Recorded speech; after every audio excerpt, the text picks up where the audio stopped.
So one of the things that we've come to rely heavily on, not only to build relationships in the online learning environment, but also to ensure student preparedness and readiness for their program, is new student orientation. So for our next presentation, Creating a New Universal Student Orientation for CGPS, I'd like you all to welcome Tara Treichel, Mike Trombley, Casey Lingley, Monique Gaudette, and Greg Andrews. Well, hello and good morning. Welcome to our presentation, which is Creating a New Universal Student Orientation for CGPS. I'm Monique Gaudette, and I'm in the marketing team. This is Casey Lingley. She's also in the marketing team with me. Mike Trombley is an instructional designer. We have Greg Andrews, who is in student support, and we have Tara Treichel, who is in instructional design. We are doing this presentation this morning, but we are not the entire team that did this whole overhaul of orientation, just so we're clear. We're just sort of the representatives of this. So our goal in the next 25 minutes is to give you an overview of how this committee came about as a whole, what we were originally tasked with doing, our assessment of the key components of a new student orientation, how the scope of our task changed from the initial making recommendations to then becoming the subject matter experts, how we collaborated across the college and actually across the university with different parts of the university, and then how we pulled together the elements for a new orientation. And then we're going to be sharing a little bit of the orientation sequence with you. So, before we get started, we thought it would be interesting to poll all of you here in the audience and actually here at home too, to see what you think. So, if you go to your mobile browser on your phone or just a regular browser on your computer, type in the URL here. It's pollev.com/TSTUNE. So just go there. It's not case sensitive, so you can just type it right in. So let's see. We want to know, what would you hope to get out of a new student orientation? That's what we started with, and we're just kind of curious as to see what you guys thought. And we will, this will be open the whole time we're talking, so we'll come back to this at the end. So just give us a few words or phrases about what you might expect to see in a new student orientation. You can do more than one entry. If you see your entry already in there, you can upvote or downvote. So yeah, that's that. And I will have Greg Andrews come up now.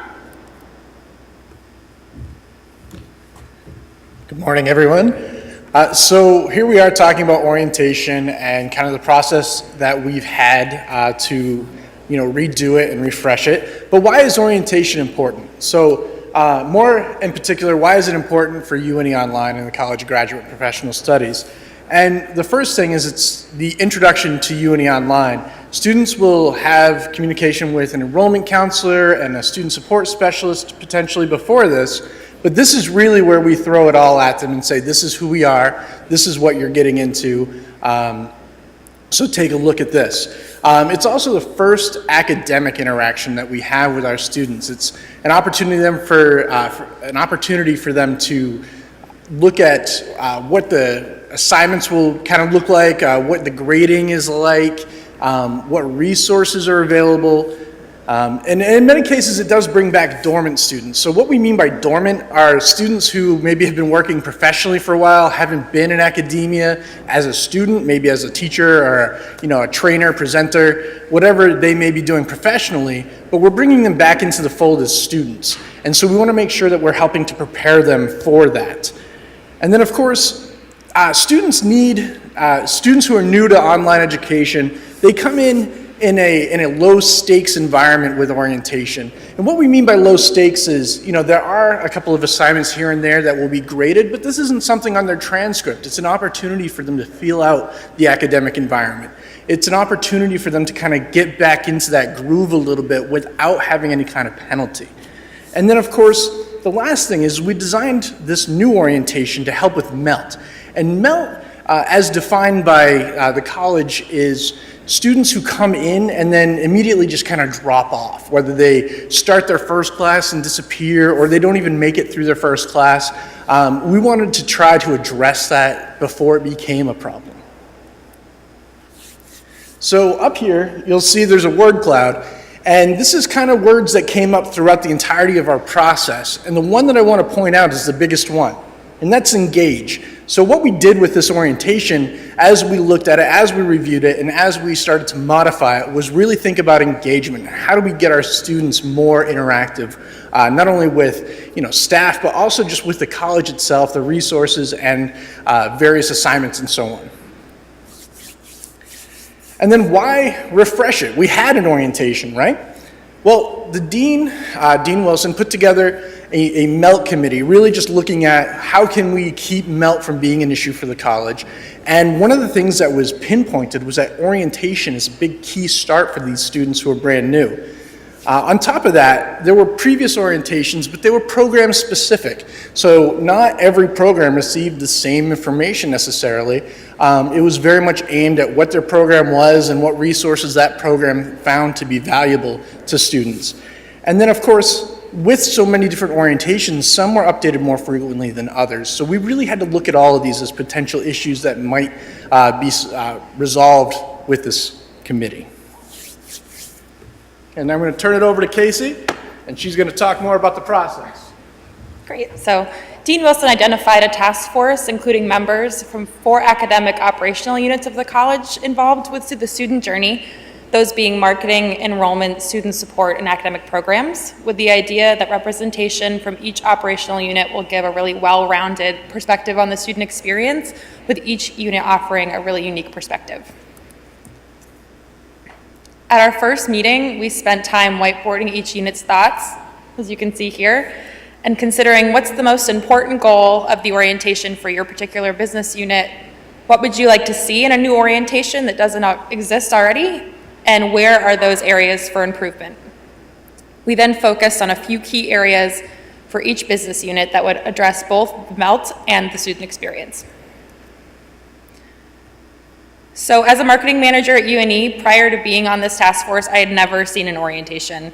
And I think this gave myself and Monique a really unique perspective and desire to take the quality branding and content perspective students are used to seeing in marketing materials when they're considering UNE Online and replicating that in their first online course experience. This includes providing links to all of our social media accounts to encourage engagement with the UNE Online community at the college level as well as the program level before their very first course. Internal creation of external resources, reconsidering some of the links that we're using to external blogs and websites in the current orientation that act as a valuable resource already for our new students, and bringing those back in-house, writing and hosting new content on our UNE Vision blog so that any link a student clicks in orientation will bring them to a UNE controlled site. And then giving a refresh to our existing video content by using a professional videographer to give our video content professional, consistent look and feel.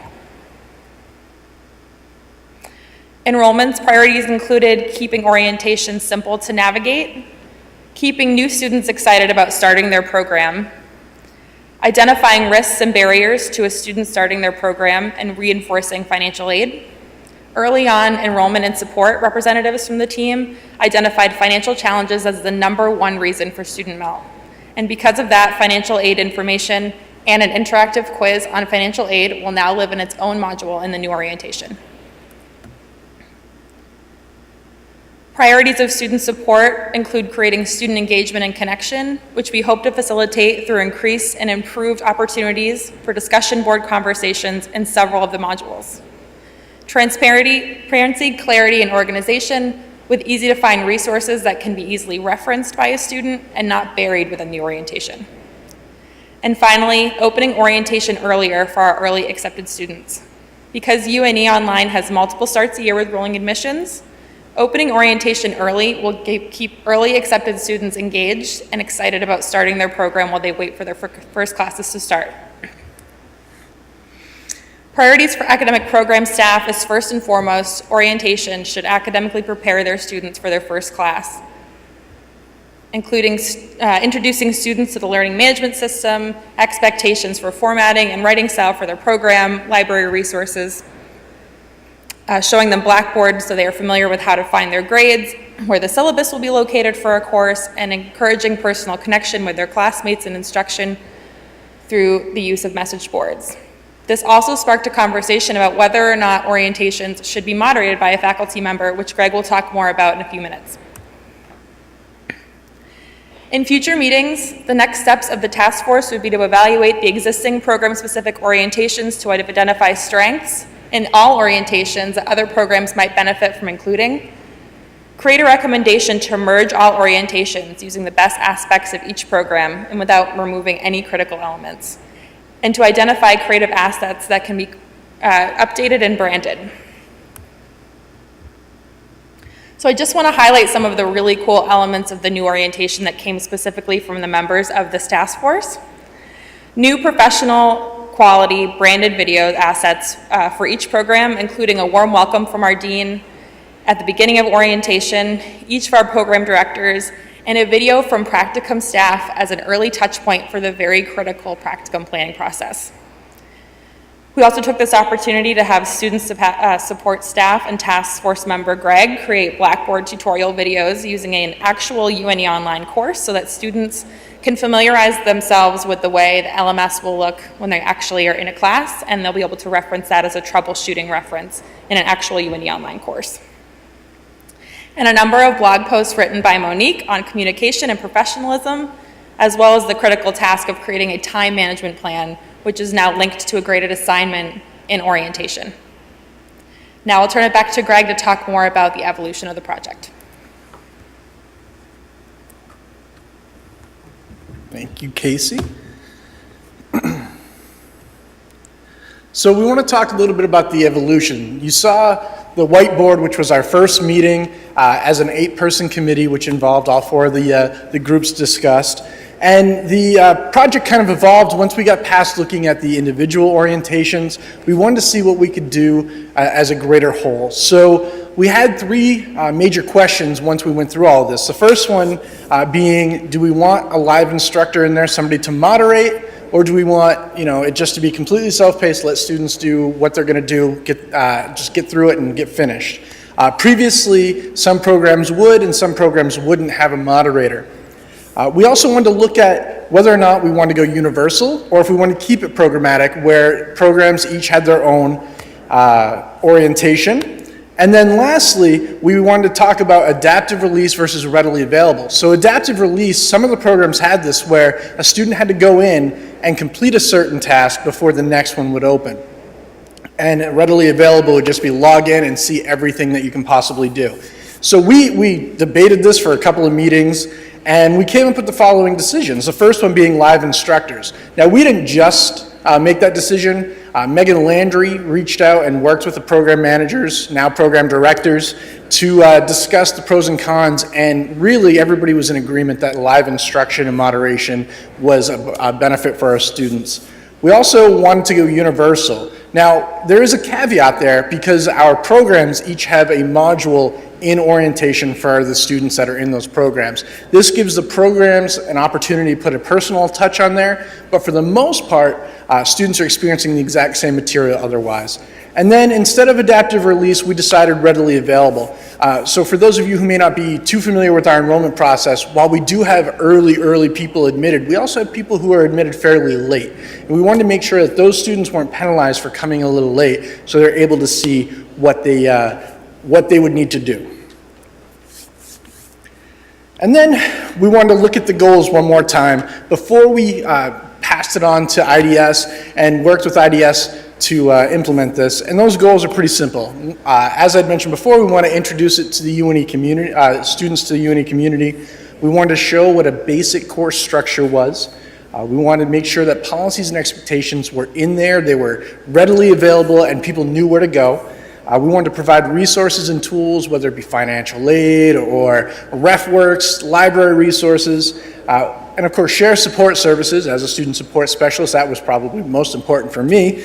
And then practice course tasks, so sending course messages, checking grades, and being able to interact with an instructor. We want to make sure that all those goals were met. So now I'm going to pass it off to Mike Trombley, who's going to talk a little bit about where we are now and where we're going to move forward. Thanks, Greg. Again, my name is Mike Trombley, and I work on the Instructional Design team. So in anticipation for the orientation's launch date in January of next year, we're putting the material through basically a multi-step editing process. After the committee identified goals and created content for the orientation, they handed it over to IDS, and it was basically a folder of the documents they'd curated and created. IDS then took all that information and essentially built a prototype in Blackboard. And so then we shared that prototype with the academic program managers. And so the editing step we're at right now is that the program managers and myself are going through the entire prototype orientation and making tweaks and refinements where necessary. We're at just about the end of that process right now, and when we're finished, we go through another editing process where the IDS team does some quality assurance testing. And so basically, since the orientation is still under construction right now, what I'll share with you is a brief overview of the entire sequence that students will go through when they take the orientation.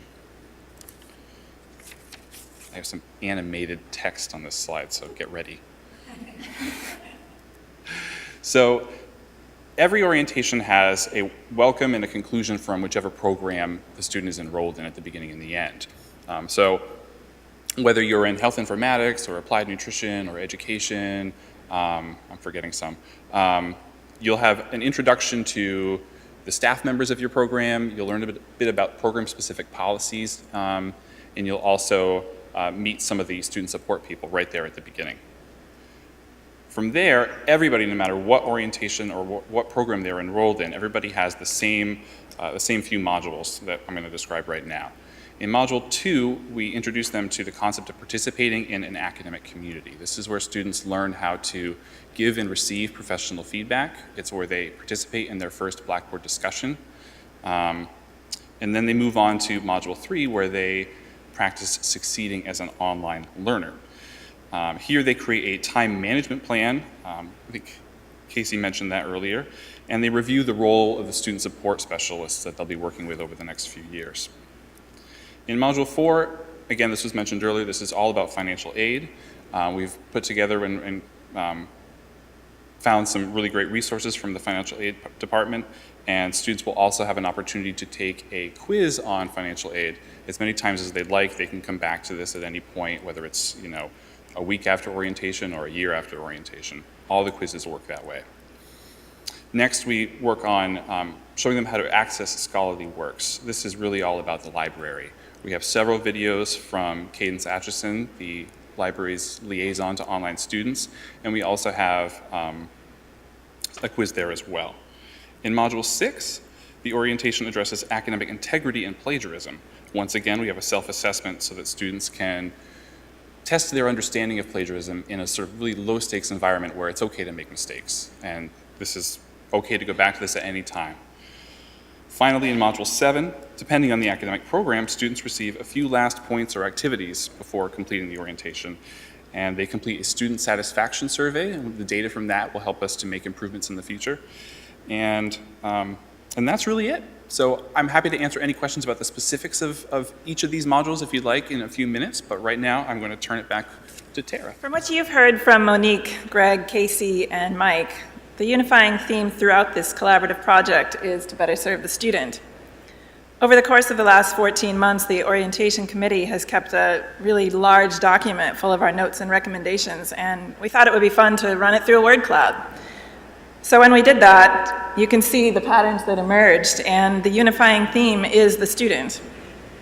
So now we'd like to return to the survey that we opened with. What would you hope to get out of a new student orientation? We'd like to hear your thoughts and ideas, and we'd like to use this as a launching point to invite your questions. And you can see that you've had a chance to rank. So what have we got here? Library resources, a sense of what it will be like being a graduate student in my program. And you can still change these if you'd like to up or down vote any of the responses. Where or who to go to get my questions answered. Who's my support specialist? How to use Blackboard. Who's my support specialist? Just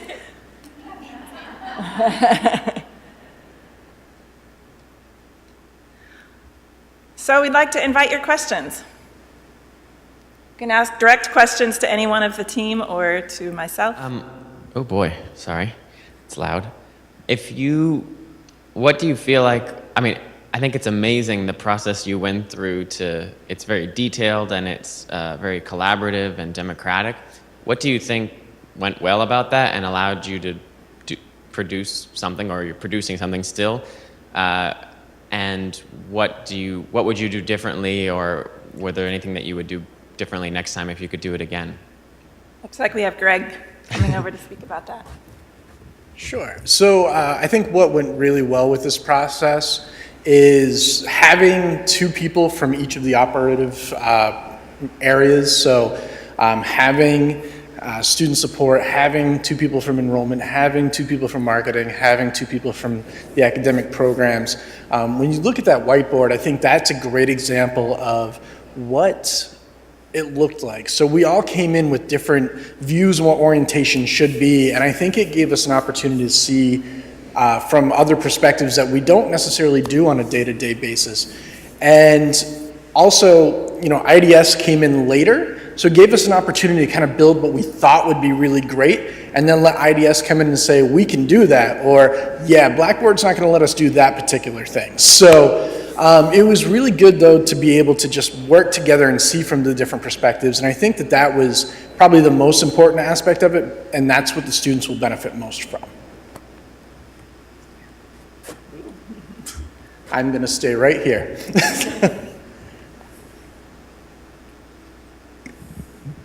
Did you consider having any alumni on your collaboration team?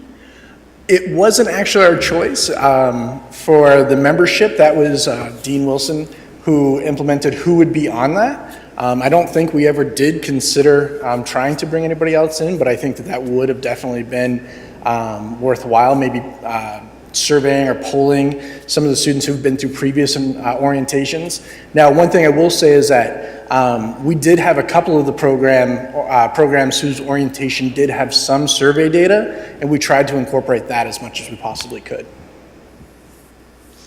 And sort of to piggyback on that, you still had some insider input, so to speak, like student perspective. I know that at least some of the committee members are or have been online students with UNE, so I wonder what effect that had on the decision made. Do you want to talk about this? Monique will answer this. I guess I can speak to that because I am about 1 year into getting my MPH, so it's a 2.5-ish year program at my pace. So I am not a shy person. I really tried to make the student perspective be heard. Like, I went through MPH's student orientation, and it was in parts pretty frustrating, and in parts it was amazing, like, oh, I didn't know that. So I really tried to pull in the parts that I loved and really tried to kind of like smooth over the parts that we didn't quite resonate with me anyway. And then also, like, it was great to hear everybody else's perspective of like, oh, I could see that you didn't like that, or, like, oh, I could see how that would work really well. So I was the student person for that. So that's what we got. I've got a question here. Greg, you mentioned MELT early on, and I know just from the conversations that I was able to participate in, I think one of the concerns with having a rigorous and robust orientation is that it might actually trigger additional MELT because of what they're jumping into all of this information. Did you guys build anything in to anticipate that, and what systems are in place kind of if the student maybe starts to panic and then you have to step in to manage that? Yeah, we definitely, as you know, you were in the meeting with the MELT committee. We definitely talked about some of the rigors that our students would face. And as a committee, we did cut a lot of things that were probably more rigorous out initially. I think what we did is we wanted to make sure students weren't going in thinking that this was going to be a breeze in their coursework. So we wanted to challenge them because they're paying for that product. But on the same note, we also wanted to make sure that they knew about their resources a little bit more. And I think that that's where, in some cases, in some orientations, we failed in the past. Students would panic about those things, and then they didn't know where to go, they didn't ask us, and then they would melt off. So we, I think, put more emphasis on the resources, including student support and enrollment, as people who could be reached out to answer those questions. And financial aid we did find to be a really big issue as far as MELT, where students would be confused about, various resources there. And of course, nobody in our college really knows that much about it. So we did take a lot of resources from financial aid and put them in a very prominent area within the orientation to assist with that as well. Question here. Two-part question. First, what does success look like for this new orientation? And second, how are you assessing whether or not it succeeds?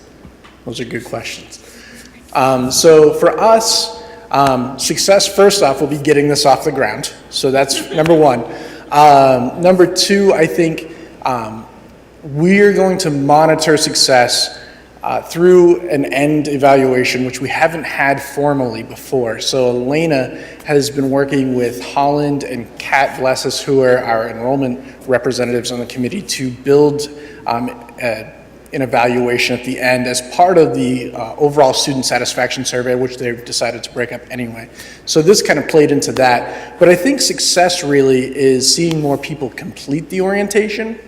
As I can speak for education, we see typically around 50 to 60% finish. I think success for us would be seeing more people not only complete, but as they go into their programs, hopefully be more successful. And of course, that one, the evaluation for that would be within the student satisfaction survey, as well as our fail rates or our academic success rates. I think that's one way that we'll be able to evaluate that. Yeah.